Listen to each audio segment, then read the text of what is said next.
Hi everyone, my name is Liu Jiajun from L63, Block 3A, but most of you guys call me Joshua. And today I'm going to pour my heart out for my favorite series ever, a manga series that is, and it's called BEASTARS. Now look at this poster, quite innocent looking, right? This is the part where I would say do not, and I mean do not judge the book by its cover. Beastars is a manga by Paru Itagaki, and it's the most unique manga I have ever read, and there is nothing to compare it to. Not because it's the best manga ever. There are different names. There are different mangas that can suit that better, but because Beastars is just so unique in its storytelling and its world building. It's not your typical manga series with predictable character tropes or arcs. Beastars is a story filled with grief and suffering, backed up with an incredible, raw, and down to earth cast that makes you more inclined to have deep emotional attachments to.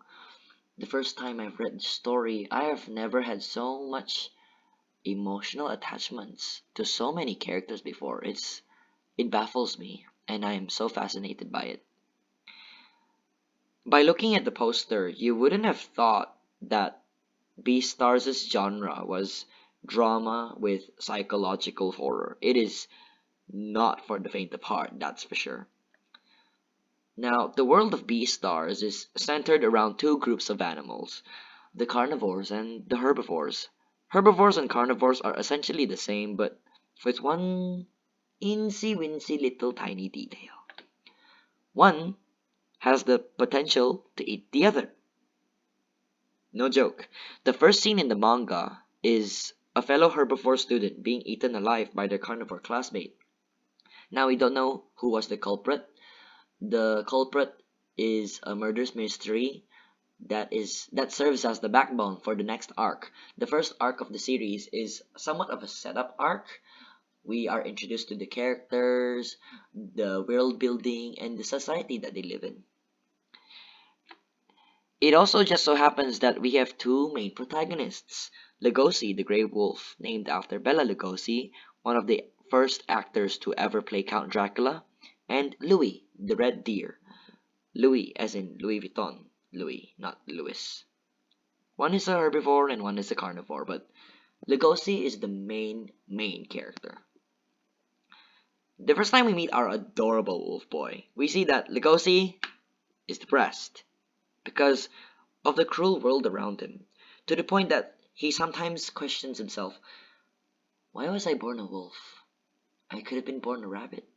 I could have been born a fish or a grasshopper. Life as a wolf is just so hard and filled with suffering. You see, carnivores in this world have a natural instinct that gives them the uncontrollable urge to seek meat and eat meat, and he hates himself because of that. You see, the gist of Beastars is that Lugosi almost eats a white dwarf rabbit named Haru, emphasis on the word almost, because he slowly begins to fall in love with her. Wait a minute. Yes, you heard it right. A wolf falls in love with a rabbit and slowly learns the real world around him. That is dark and not what it seems to be.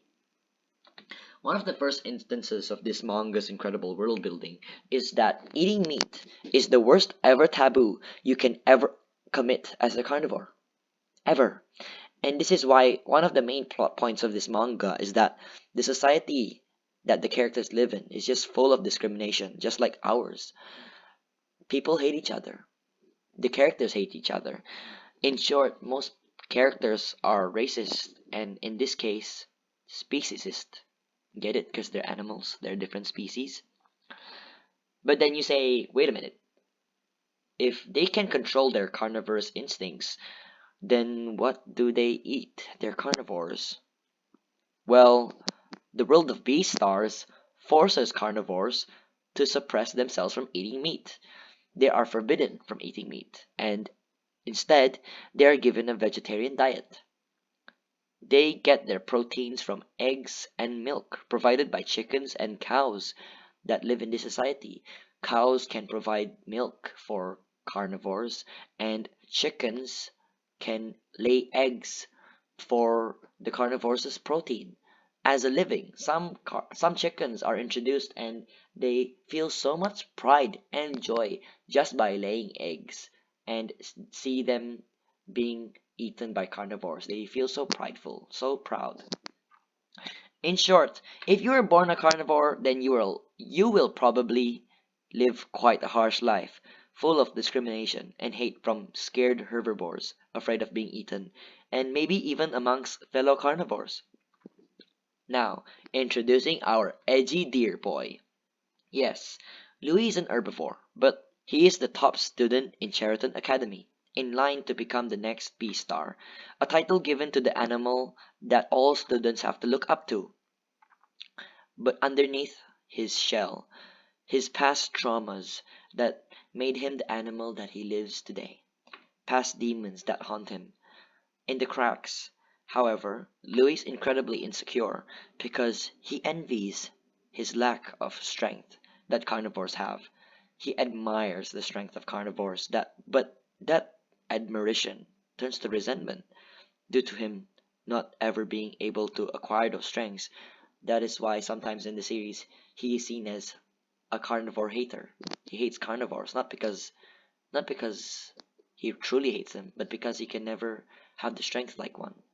The amount of pressure he has by the society to become the next B star. He was forced from a very young age to grow up way too quickly. What I like about these two main characters is that they are complete foils of each other. Legosi has the manly exterior, but sometimes can be seen as girly too, as the mangaka intended. Louis has the weak and frail exterior, but a prideful demeanor, as he does not want to be looked down upon by his fellow peers and be seen as weak. Quite frankly, almost all the characters have such fleshed out personalities that it has made me realize that although the outwards appearances of these characters are far from human, somehow they are one of the most human characters and casts I have ever seen in a series ever, let alone a manga series or an anime series, because the characters in the series just feel so raw and so down to earth. The series does not hold back. The characters just feel so real in a sense. They have insecurities, they have problems, and most of those problems are relatable to us. Some are pressured to do well in school, some pressured some are pressured just to look good because of their past experiences, their statuses in society. You can just not help but feel empathy towards them.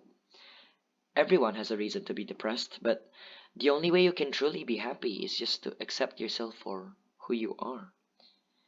Then we are introduced to the black market, a place where carnivores can help themselves and give into their urges. It's not exactly legal. I mean, you are literally eating the dead bodies of other people, but later down the road, Lugosi begins to wonder that is it evil? Is this evil?